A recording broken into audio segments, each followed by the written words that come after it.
Meu irmão, minha irmã, boa noite, que a graça e a paz do nosso Senhor Jesus Cristo esteja sobre a sua vida, sobre a sua família, sobre a sua casa. Que vocês estejam bem, saudade de todos, eu tenho certeza que é um sentimento mútuo de todos os membros da Igreja Presbiteriana Getsemane, da nossa família na fé, da família que foi formada pela graça do Senhor Jesus.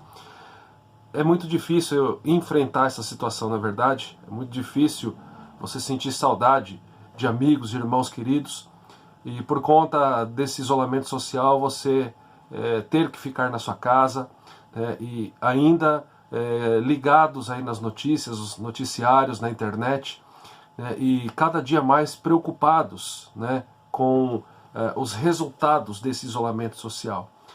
Empresas fechando as suas portas a cada dia, milhares de pessoas ficando desempregadas, pessoas que antes tinham ali uma certa segurança, por conta do seu trabalho, por conta de receber o seu salário, e agora não tem mais.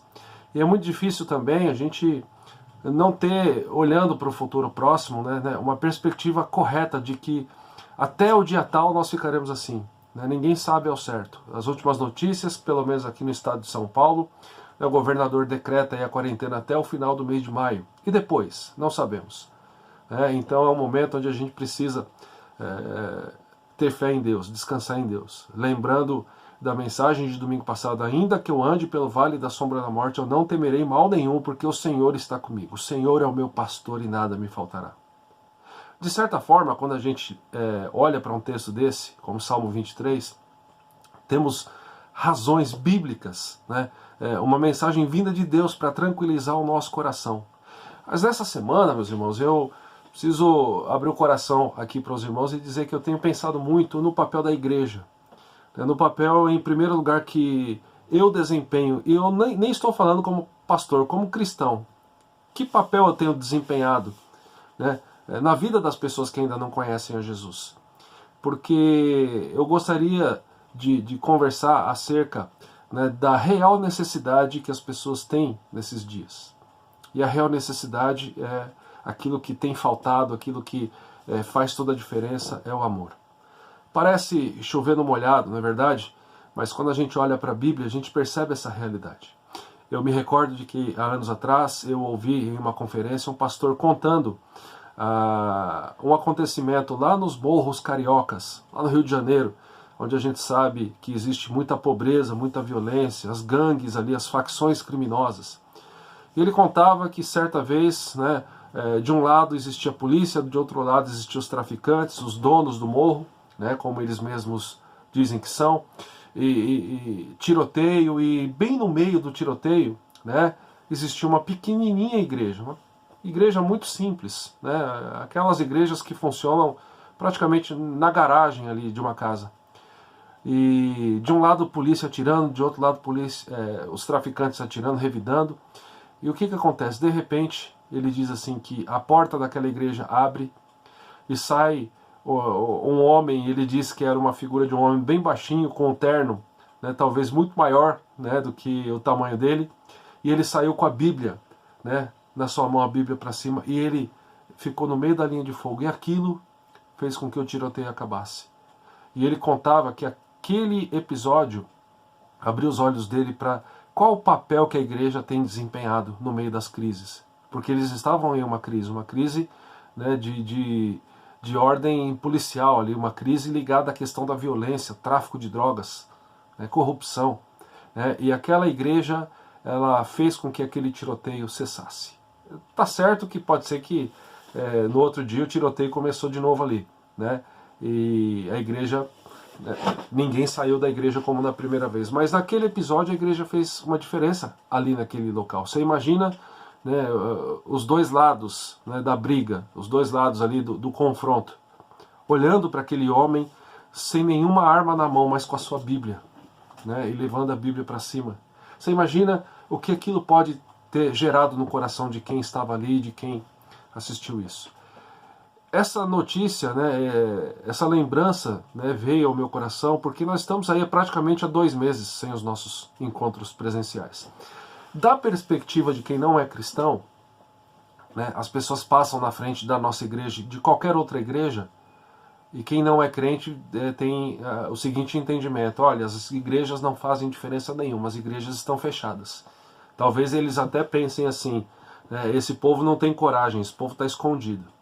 Da perspectiva de quem é crente, da nossa perspectiva, nós temos um resgate muito importante a fazer, e creio eu que nós estamos com os nossos olhos abertos nisso, para a realidade de que a igreja não é o prédio físico. A igreja somos nós, é o povo de Deus. Deus não entregou o seu filho para morrer, para salvar prédios. Ele resgatou para ele mesmo um povo. E a gente tem esse resgate no sentido de que aonde nós estamos, nós somos a igreja. Agora, para um mundo que carece tanto de amor, fica a seguinte pergunta, a seguinte reflexão: que diferença nós estamos fazendo na vida das pessoas que não conhecem a Jesus? Para meditarmos neste momento de culto, abra sua Bíblia na primeira carta do apóstolo João, capítulo 3. Na verdade, eu deveria ler do verso 11 até o verso 24, obedecendo ali a perícope, mas eu vou ler apenas o verso 17. Vamos comentar um pouco sobre a carta, sobre o assunto principal da carta, mas eu gostaria de focar aqui no verso 17. 1 de João, capítulo 3, verso 17, que diz assim: Ora, aquele que possuir recursos deste mundo e vir a seu irmão padecer necessidade e fechar-lhe o seu coração, como pode permanecer nele o amor de Deus? Olha que texto direto do apóstolo João. Eu vou ler mais uma vez. Ora, aquele que possuir recursos deste mundo e vir a seu irmão padecer necessidade e fechar-lhe o seu coração, como pode permanecer nele o amor de Deus? Assim como aquela igreja fez diferença lá naquele morro no Rio de Janeiro, que diferença nós estamos fazendo como povo de Deus, no meio das pessoas pelas quais nós vivemos, as pessoas que convivem conosco. É interessante a gente pensar nessa perspectiva. Qual é o assunto desta carta? Por que falar de amor e por que mencionar esse versículo? Porque o objetivo principal da primeira carta de João, o assunto principal é o amor. E a gente poderia dividir isso entre o amor de Deus para conosco, o amor que nós devemos ter para com Ele, e o amor que nós devemos ter de uns para com os outros. Então, se você pegar o assunto principal da primeira epístola de João, é o amor. E não apenas falando das epístolas, mas no próprio Evangelho. Nós temos aquele versículo tão famoso de João 3,16, porque Deus amou ao mundo de tal maneira que deu seu Filho unigênito, para que todo o que nele crê não pereça, mas tenha vida eterna. Em uma sociedade que carece tanto de amor, em uma sociedade onde muitos são levados a olhar apenas para a sua própria vida, a sua própria casa e a sua própria necessidade, nós temos o relato bíblico de que Deus nos amou. E foi um tipo de amor sacrificial, não é aquele tipo de amor romantizado. Sabe quando o menino começa a namorar com a moça e ele diz eu te amo, e ali o coração dele está cheio de florzinhas e coraçõezinhos vermelhos, e ele imaginando um belo campo cheio de flores e um ambiente bonito. O amor de Deus fez com que ele de fato entregasse o seu filho para morrer por nós. Então quando a gente olha para a Bíblia, a gente percebe que a Bíblia vai dizer Deus é amor. E nós devemos também amarmos uns aos outros e, em primeiro lugar, amar a Ele.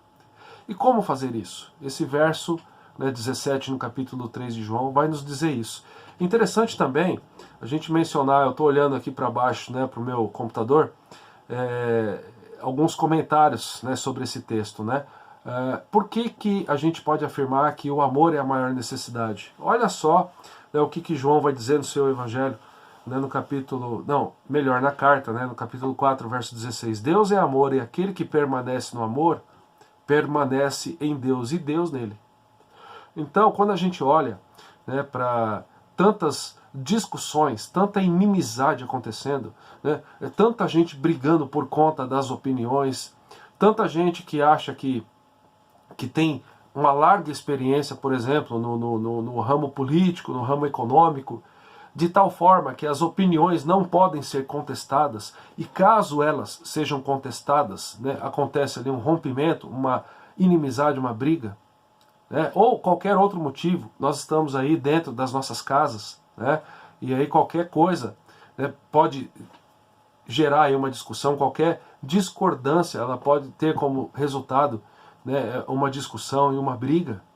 E a gente precisa entender o seguinte: se nós estamos em Cristo, né, o apóstolo Paulo vai dizer, nós somos novas criaturas. Essas discussões, essas brigas, elas deveriam ter ficado para trás, né? Se não ficaram, né, elas não devem ser ainda, né, uma constante na nossa vida. A gente precisa lembrar de que Deus já providenciou tudo para a nossa salvação. Se você tem fé em Jesus Cristo, você tem salvação, você tem a sua vida guardada, né, pelo poder, pelas mãos do Senhor.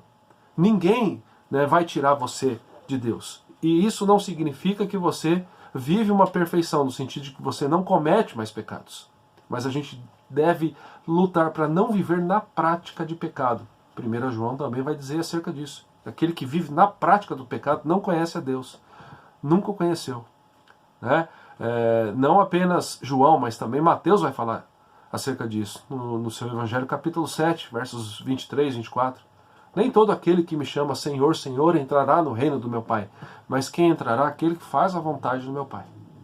Aquele que faz a vontade dele, aquele que obedece aos seus mandamentos.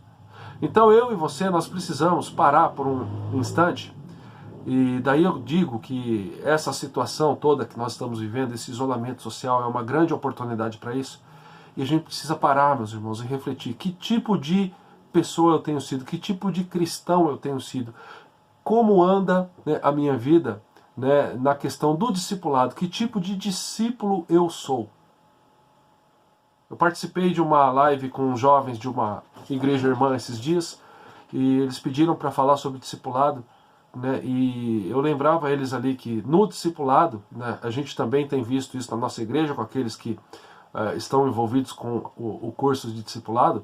Nós somos o irmão do meio, nós temos o irmão mais velho, irmãos mais velhos, pessoas que têm mais intimidade com Deus, e devemos aprender acerca de Deus também com a vida dessas pessoas. Ao mesmo tempo temos o nosso irmão mais novo, aquele que tem menos vida de intimidade com Deus, aquele que tem menos tempo de caminhada cristã, que conhece menos a Bíblia do que nós, e a gente precisa parar e refletir sobre essa questão, né? Que tipo de discípulo eu sou? E quando a gente faz essa reflexão, a gente precisa pensar: eu sou um discípulo que demonstra amor, né, com as minhas atitudes? Eu sou um discípulo que está disposto a ter esse amor sacrificial, o mesmo amor que fez com que o Pai entregasse o Filho por mim? Eu amo a Deus com toda a minha energia, com toda a minha força? Né? O meu relacionamento com a palavra, ou seja, com os mandamentos, reflete isso. O meu relacionamento, né, com os meus irmãos, e amem uns aos outros, assim como, né, eu amo vocês, será que a gente também está envolvido nisso? A gente precisa parar e pensar acerca disso. Né? É interessante também quando a gente olha para esse texto, porque se você pegar qualquer comentário que tenha como objetivo falar sobre a primeira carta de João, ela vai dividir, né, essa carta em alguns assuntos. Né? E aqui a gente tem, em primeiro lugar, né, 3 pontos aqui para a gente trabalhar na primeira carta. O primeiro ponto é que Deus é luz, nós devemos permanecer nele. Isso vai do capítulo 1, né, até o verso 10. O segundo ponto, a segunda verdade, né, é que o texto vai falar que existe um caminho correto, existe um caminho equivocado. Ou seja, existe o caminho da verdade e o caminho do erro. E o verso 17, ele está dentro de um trecho que ele vai dizer como que é o procedimento dos filhos de Deus e qual é o procedimento dos filhos do diabo. Isso vai do verso 1 até o verso 24. Se você olhar na sua Bíblia, o texto vai dizer, pelo menos se você tiver a Almeida Revista Atualizada, você tem lá um negrito dizendo: o amor aos irmãos e o ódio do mundo. E João vai dizer então o seguinte, né? Porque a mensagem que ouvistes desde o princípio é esta, que nos amemos uns aos outros. Verso 11, verso 12. Não segundo Caim, que era do maligno e assassinou o seu irmão. E por que o assassinou? Porque as suas obras eram más e as de seu irmão justas. Irmãos, não vos maravilheis se o mundo vos odeia. Então aqui falando de Caim e Abel, a gente tem a diferenciação entre o filho do maligno e o filho, né, de Deus.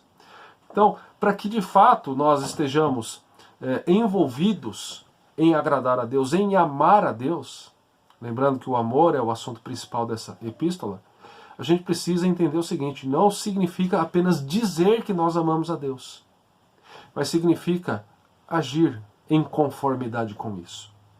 O amor que Deus espera encontrar nas nossas vidas, ele não é um amor de palavra, não é um amor de teoria. Deus não nos amou, né, de uma maneira teórica, mas ele nos amou de uma maneira prática, de uma maneira concreta, de uma maneira sacrificial. Jesus não apenas diz que se fosse necessário ele iria entregar a vida, mas ele de fato entregou a vida. Nós cremos na sua morte, cremos na sua ressurreição. Nós cremos que toda essa situação trouxe um peso sobre Jesus Cristo. Nós cremos que isso trouxe para ele sofrimento, dor, angústia. Pai, se possível, passe de mim esse cálice. Contudo, não seja conforme eu quero, e sim conforme o Senhor quer. O cristão, eu e você, nós somos chamados a ter um amor sacrificial, um amor concreto.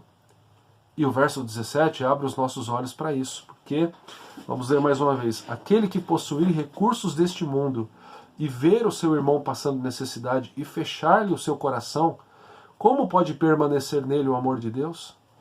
Meu irmão, eu quero ser bem direto aqui e dizer algo para você, né? Quando eu li essa semana esse texto ficou no meu coração. Eu não queria pregar acerca dele, porque eu penso que é um texto muito difícil da gente, é fácil de entender, difícil de pôr em prática, e muitas vezes a gente olha para alguns textos da Escritura no sentido de que eles não são tão legais de se pregar, né? Eu preciso ser honesto e dizer que eu estava pensando, né, em pregar no Salmo de número 34, que tem um viés também de obediência, mas muito mais, né, de tranquilidade do nosso coração, de como a gente vive, de como a gente percebe o amor de Deus. Mas eu quero mais uma vez lembrar você, né, que semana passada a mensagem ela tinha como objetivo, né, fortalecer a nossa fé. Era aquela mensagem que ela trazia dentro dela um sentido de tranquilidade, de confiança, de paz, de serenidade em Deus. Ainda que eu ande no vale da sombra da morte. Mas às vezes a palavra de Deus ela vem também para trazer uma exortação para nós. Isaías diz no capítulo 58, clama, né, a plenos pulmões, né, grite, não te detenha. Né, mostre a Israel o seu pecado, mostre ao meu povo, né, os erros que o povo comete. E muitas vezes, né, é isso que a palavra faz conosco. Ela nos coloca contra a parede. Ela nos faz olhar para a nossa vida e refletir, né, nesse aspecto. Estamos obedecendo a Deus ou não estamos? Meu irmão, você provavelmente agora está ouvindo essa mensagem sentado no sofá da sua casa. Eu gostaria que você pensasse por um instante em tudo aquilo que você tem. Praticamente todos dentro da nossa igreja têm as suas casas. Né? Talvez ela não seja do tamanho que você gostaria, mas você tem onde morar. Você tem o que comer. Né? Quase todos têm empregos, né? Têm o seu sustento, tem o seu trabalho, né? E aí às vezes a gente pensa, mas isso é mérito meu. Não, é mérito do Senhor, que diariamente, né, toda manhã renova a sua misericórdia sobre você, porque a gente não tem nem capacidade de saber, né, e de delimitar até quando nós estaremos vivos. A nossa vida está nas mãos do Senhor, e pela graça e pela misericórdia nós estamos vivos até aqui.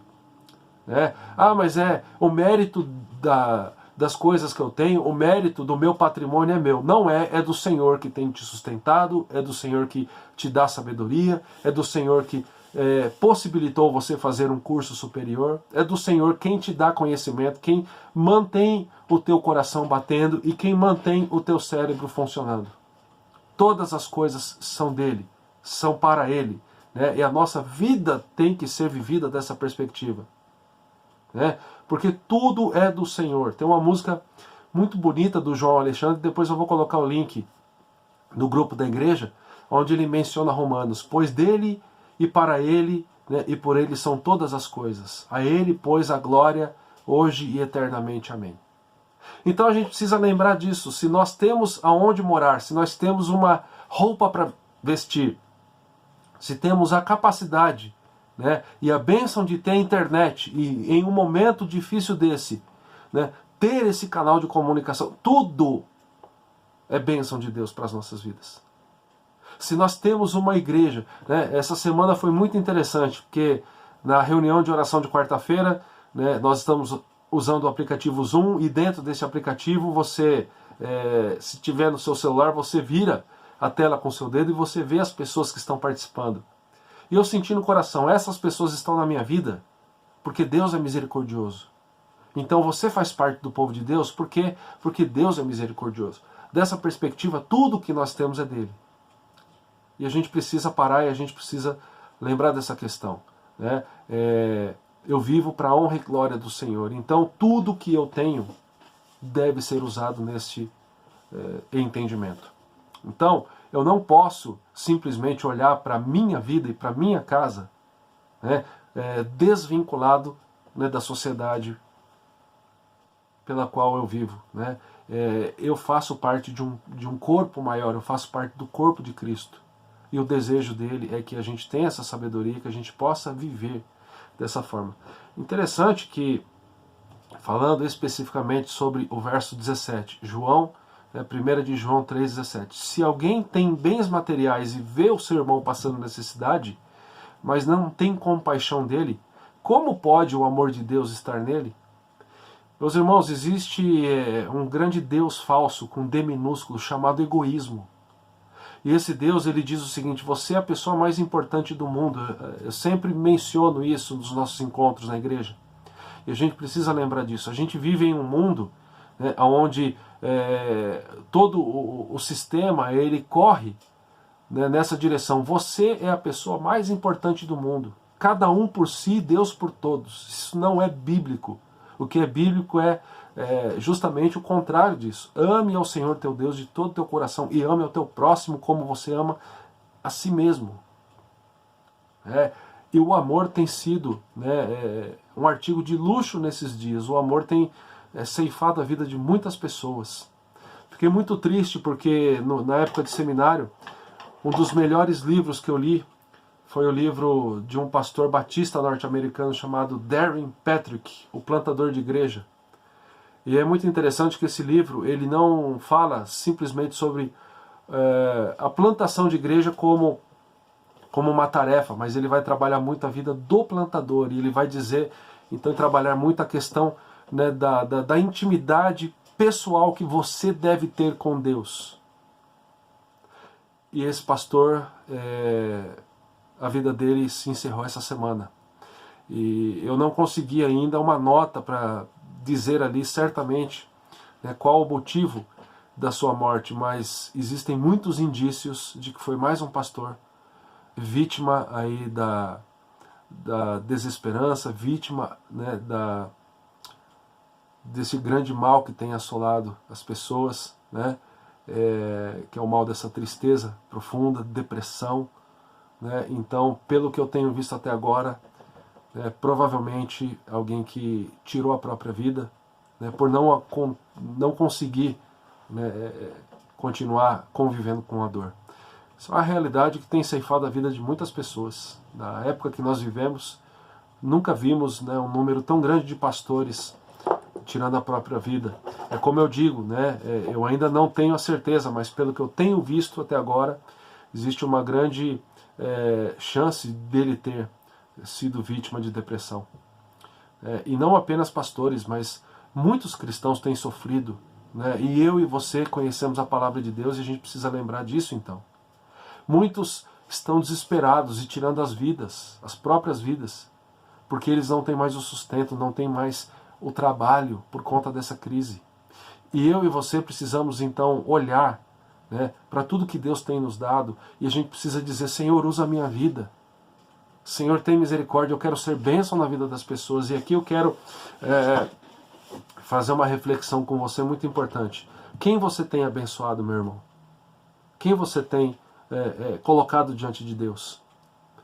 Muitas vezes nós oramos, nós colocamos as pessoas nas mãos do Senhor, né? Nós ficamos sabendo da notícia de pessoas que estão acometidas aí do Covid-19. Essa semana ficamos sabendo também do caso do pastor Ronaldo Lidório e da sua família.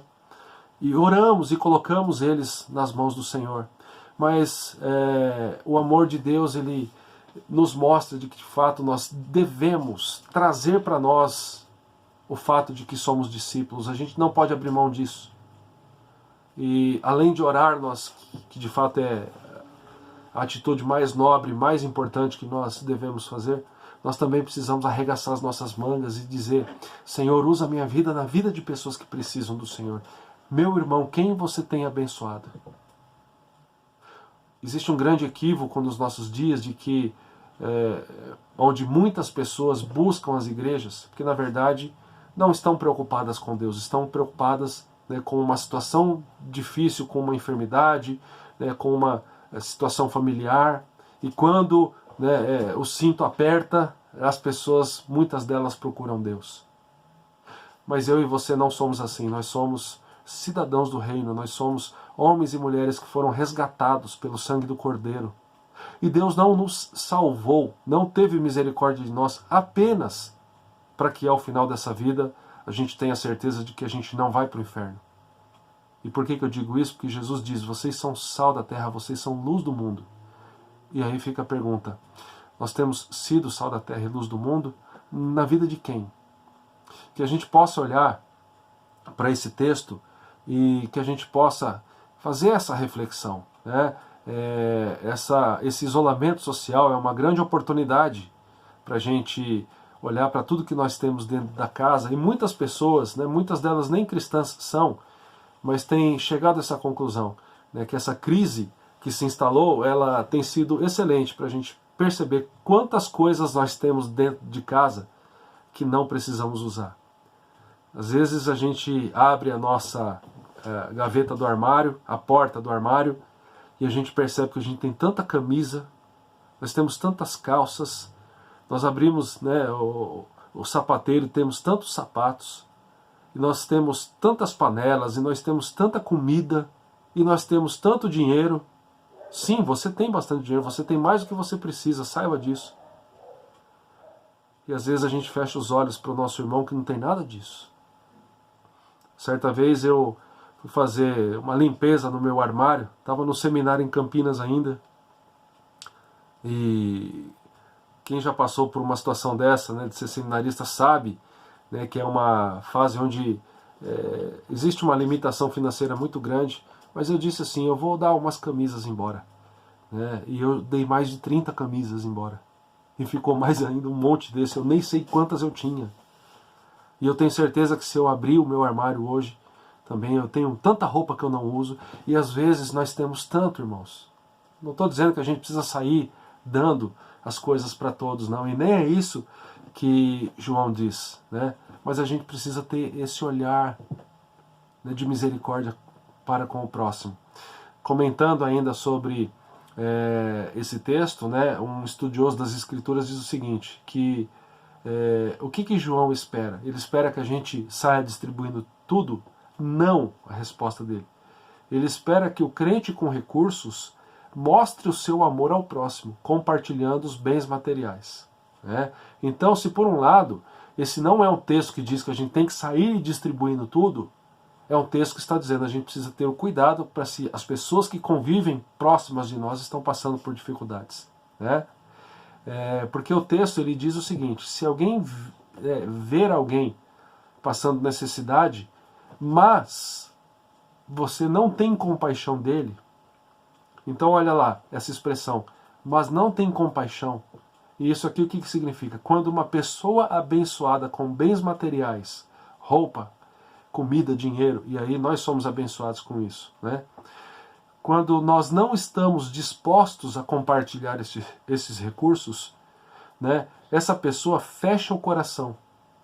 Ela é egocêntrica e ela não se preocupa com o seu irmão espiritual. Essa pessoa retrata um contraste absoluto com o amor de Jesus.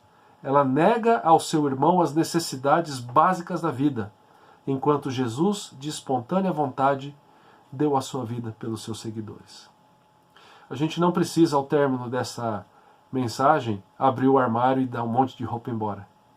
Mas reflita por um instante, você tem orado pelas suas necessidades, mas tem orado pela vida de alguém também? Você tem abençoado alguém? Você tem entendido de que Deus está no controle da sua vida e que Ele espera de você obediência e que dentro dessa obediência também está amar uns aos outros assim como Deus nos amou?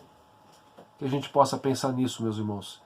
Eu penso que é uma mensagem para tranquilizar o nosso coração. Pare por um momento, se necessário pegue uma caneta e uma folha de papel e comece a enumerar tantos motivos de gratidão que você tem.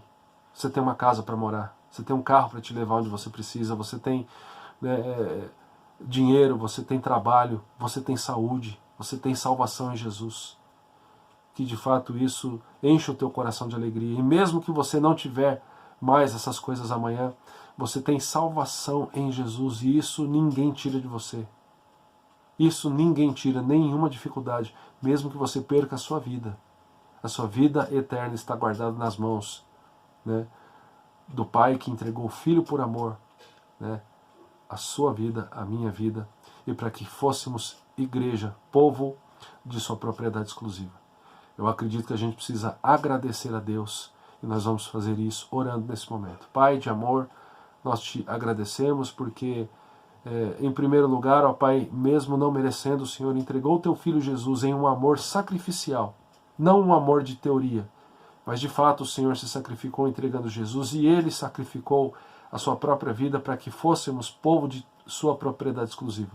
Ajuda-nos, ó Pai, orienta-nos nessa situação de tanta dor, de tanta falta de amor, que o Senhor levante a tua igreja para que ela demonstre esse amor sacrificial uns para os outros, nos mostra, nos dá caminhos, nos dá direção para de fato vivermos esse amor sacrificial e agradarmos ao Senhor. Nós oramos em nome do Senhor Jesus. Amém e amém. Que a graça do nosso Senhor e Salvador Jesus, que o amor do nosso Deus e amado Pai, que a comunhão e a presença do Santo Espírito sejam conosco, hoje e para todo sempre. Amém e amém. Que Deus te abençoe e que você seja abençoador na vida de pessoas que ainda não conhecem Jesus. Fique com Deus.